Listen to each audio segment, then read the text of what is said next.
So I noticed something about the men in my life, especially if I was inside their house, is that if I wasn't being um, used in any way that opened the doors of the house, that I was much more respectful.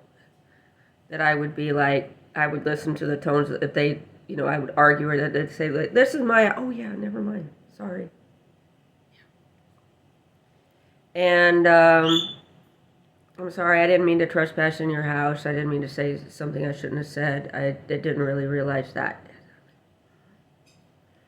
But if they've been letting people in at night, I'm going to know. And at that point, things begin to break down. And when it goes to a certain point, I mean, Bruce was letting in this Jewish woman, and I was doing her homework for her master's degree in special education. And Bill was letting people in for similar things. I mean, I did somebody's seminary homework. I did probably a couple different dominations and several people. One guy was trying to become a Mormon, I think, and he ended up joining a different church because they found out.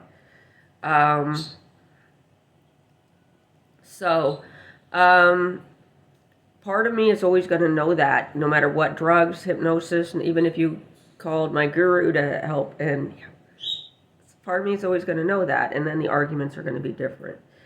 But there's also the sense that what are the points of the argument? So if a woman is saying, "I want to leave this situation," you're assessing her as she wants to transfer from citizen to chattel. Or is this a situation in which she just needs to move to another village? Who's the chattel? Sometimes it's not the woman, but usually it is. The chances of this conversation going very badly are such that you don't know how badly this conversation has gone.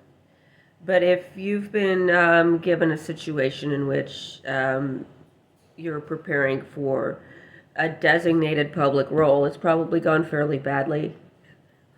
But there are degrees. There are degrees. If you've been told it's better just to post everything online, it's better if you don't have to get people's phone numbers, to talk to them on a regular basis. It opens up a different realm of the relationship than, it opens you up to other people who would support those kinds of relationships. They're engaging in those things based on someone else that they're in a relationship with. If you come in through that woman, then you might be part of that matrix. If you come in through one of the other men, then you have to support the matrix a different way. So I was told to post things online and that they would all watch. But he told me that kings and royalty was very important. Whenever I'm reading any of these books and it's the stories about that, to pay really close attention to it. And that he was going to reorganize my life so that I would understand the meaning of these words. He felt rather chagrined, I think, and even said something about being remiss. So, but he also said that he was only sharing the blame.